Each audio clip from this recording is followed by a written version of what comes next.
There were fucking dicks everywhere. Everywhere!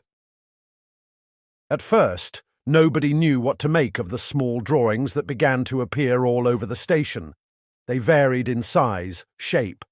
Some folks thought they were crude spaceships, likening the shaft to a fuselage and the balls to engines. Others thought it might be a Bulgarkian horn. Others yet thought they might be the wattles of a tulpa. I knew better. I told everyone, those are dicks. Human dicks. I've seen them plenty of times. How? Never mind that, that's how. Nobody believed me. Humans were so polite, so friendly, so formal. For the most part, I agreed. Humans were pleasant overall, as long as you stayed on their good side. But not their little bastards. Now those, they weren't so perfect. Somewhere around 8 cycles, humans suddenly became vicious, vindictive little pack predators. Vandals, disruptors, pure assholery at every turn.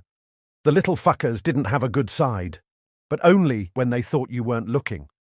I knew better.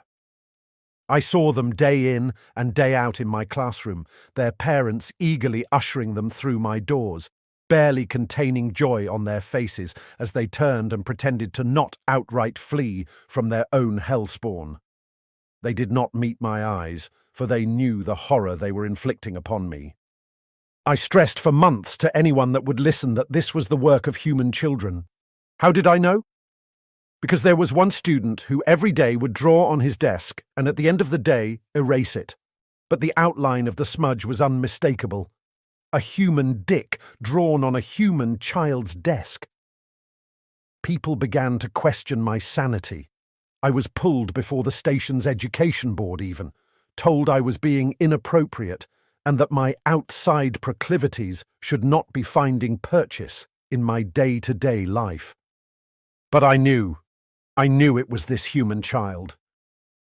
I confronted the boy I suspected, a child named Gavin, told him it was crude and disgusting and below his station, and I would have zero qualms about embarrassing him and his parents with a meeting. He admitted to nothing, but for a while after, there was nothing, and I felt that the matter was handled. Then, as suddenly as they disappeared, the fucking dicks came back. They were more grandiose, more realistic. Hair, veins, musculature at the base. They had shading for fuck's sake. The culprit was taking my lessons about art and concepts, like the core of the shadow to perfectly sculpt their heinous little graffiti projects. They began to appear in more public places. Tiny faces drawn on them. They slowly morphed from standalone dicks to characters unto themselves. Some of them were performing outlandish feats, like surfing. I saw one in the main thoroughfare wearing a top hat and a monocle. Still, nobody could catch the culprit. Station heads were becoming increasingly frustrated with the cost of cleanup. Finally, after a 20-foot-high dick smoking a bong appeared on the Galactic Federation banners in the meeting hall, I confronted Gavin again. He again swore he'd done nothing. I had no proof, so left our meeting frustrated but with a plan. I studied the dicks, the size, the shape, each character's personality, where they had been placed. I studied schematics and security protocols. Finally, a pattern emerged. I knew where the next dick would be. The little bastard was performing his art little by little on the blips between security camera rotations in time-lapse ink so it wouldn't appear until the next day, long after he was gone. I staked out my suspected location and called in sick for an indeterminate amount of time. I waited. For days.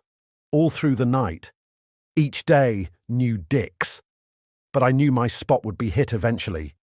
It was too perfect. Maybe he was building up the courage.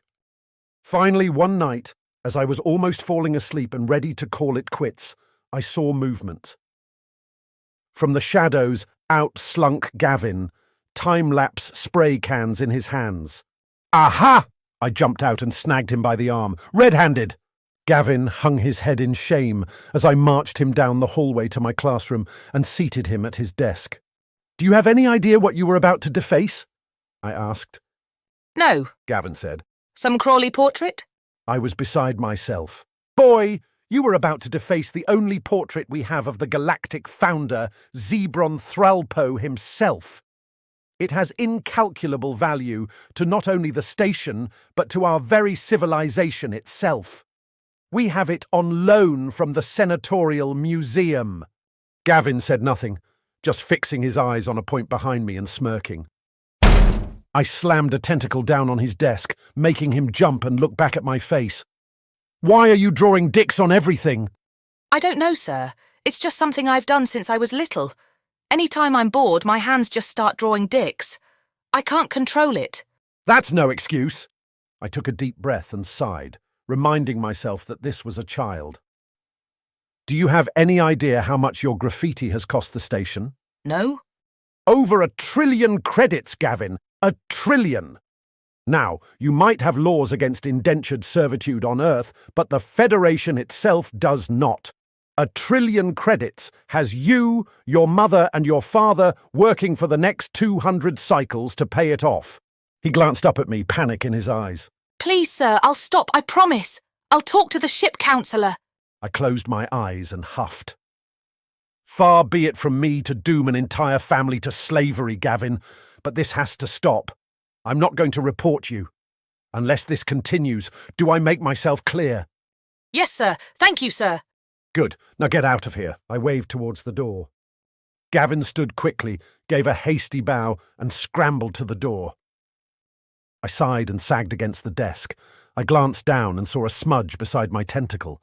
I shifted a few of my suckers and there saw a tiny, crudely drawn dick. He had to have done it while we were talking. "Can't win 'em all," I muttered. I wiped the tiny drawing away. Something about it bothered me, but I couldn't fit a sucker around it. I turned back to the front of the room and stopped dead in my tracks. There on the wall, clear as day, was the most glorious, hyper-realistic, three-dimensionally drawn dick that I had ever seen. With my face on it. Horror filled my heart as I recalled Gavin's smirk looking over my shoulder. I slumped into the nearest seat and cradled my face between my tentacles. "Human children are the worst!"